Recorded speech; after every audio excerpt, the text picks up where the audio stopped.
What's up, everybody, and welcome to Flagrant. And in light of recent events, we thought it would only be right, that we have a serious conversation where we, deeply apologize to Jeffrey Epstein and, Ghislaine Maxwell and even Diddy, because we got this so wrong. Clearly, we got this so wrong. So we brought in an expert today, an author, an investigative journalist, someone who's dedicated years of their life to getting to the truth of this whole Epstein situation, recently the Diddy situation.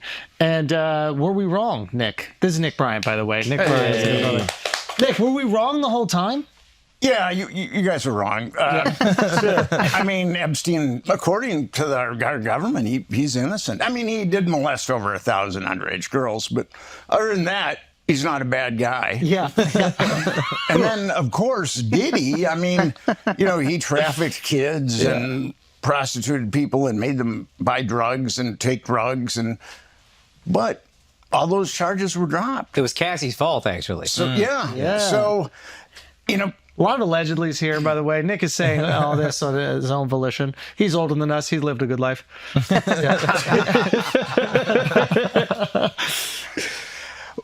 With Epstein, it's a tragedy. It's a major tragedy. Which part? Categorically. Okay. It's a categorical tragedy. The thing with Epstein is, here's a guy that molested underage girls for 25 years and pandered them out. And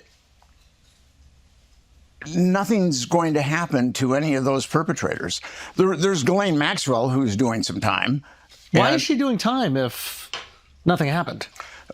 Because, she was indicted on 2 conspiracies, but she was the only one that was indicted. So maybe she's multiple personality disorder. She conspired with herself twice. Yeah, no, obviously she was pandering to herself. Yeah. And so that's poor Ghislaine. And the thing about Ghislaine is, it's kind of amazing. She trafficked underage girls for 25 years. And the thing that the media has really done Epstein and any truth about Epstein a major disservice. Wait, why is that? Because, well, there's a number of reasons, but traffickers, I've been writing and researching about trafficking, child sex trafficking, human trafficking for 22, 23 years. And the thing is, traffickers are vicious people. And Epstein and Maxwell were vicious. You can live in a mansion on the Upper East Side, or you can live in a trailer park on the outskirts of Tallahassee, Florida. But if you're trafficking, especially children, you're vicious. You're a psychopath. And that's one of the ways that the mainstream media has failed the government or the people and the Epstein victims in many, many ways. But they've never conveyed how vicious Epstein and Maxwell were to these girls. Yeah. Okay, so here's the thing I think all Americans are curious about right now. Thank you so much, Kiana. And there you go. So how is it that the Trump administration, the current DOJ, you have Kash Patel, you have Dan Bongino, all these people have kind of, completely done a 180 on this. Do you have any justification for that?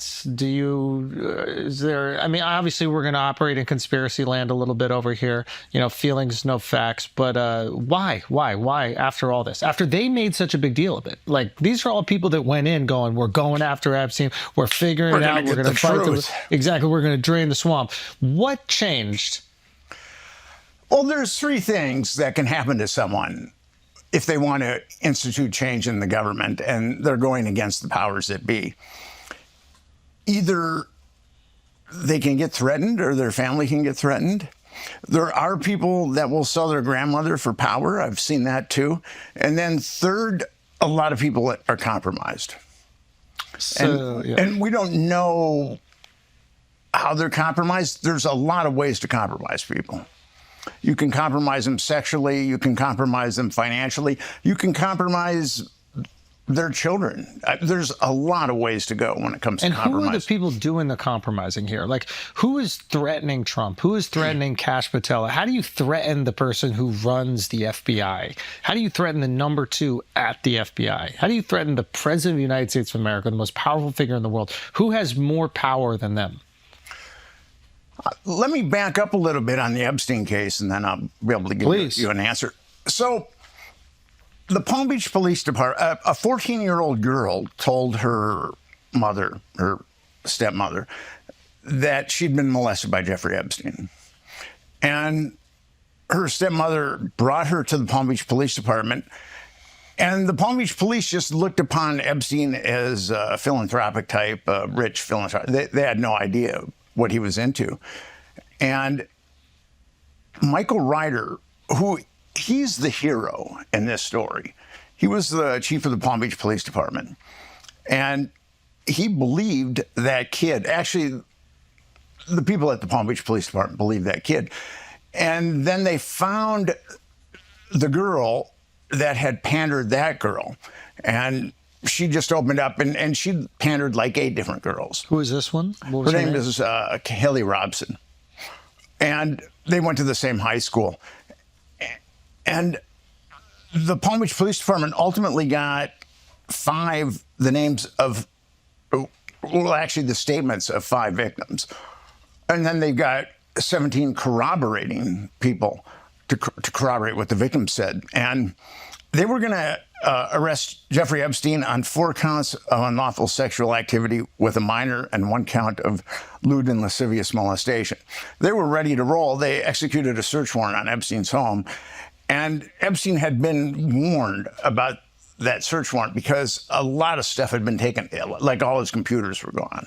And there were jacks where there'd been hidden cameras. They were gone. The Palm Beach Police Department did find a couple of cameras hidden in clocks, but that was about it.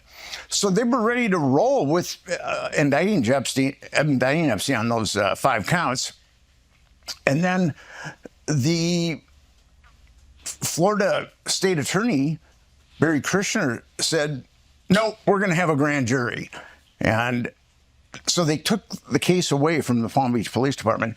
And Michael Ryder, he was pressured. He was followed. The dude would not back down. Solid dude, great guy, an amazing individual. He saw all these girls had been molested because at that point, the Palm Beach Police Department knew of 23 underage girls that had been molested. So grand jury was called, and I don't know if you guys know how grand juries work, but a special prosecutor is chosen to present evidence to grand jurors, and grand jurors are just people that have shown up for jury duty. They're just citizens, and they've been funneled to a grand jury.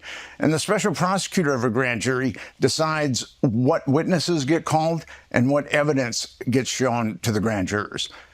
And there was a pretty famous quip by a New York State Supreme Court judge that said special prosecutors of grand juries have so much power over grand jurors that they could get them to indict a ham sandwich. So the ham sandwich that was served in Florida, that special prosecutor only called 2 of the victims. She knew of 23 victims. And one of the victims had been molested when she was 14, and she was now 16. And one of the victims had been started getting molested by Epstein when she was 16, and now she was 18.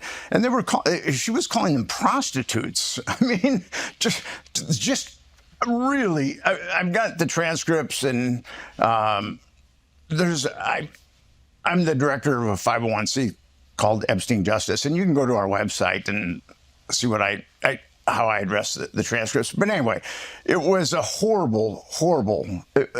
Michael Ryder called it the greatest miscarriage of justice in modern times.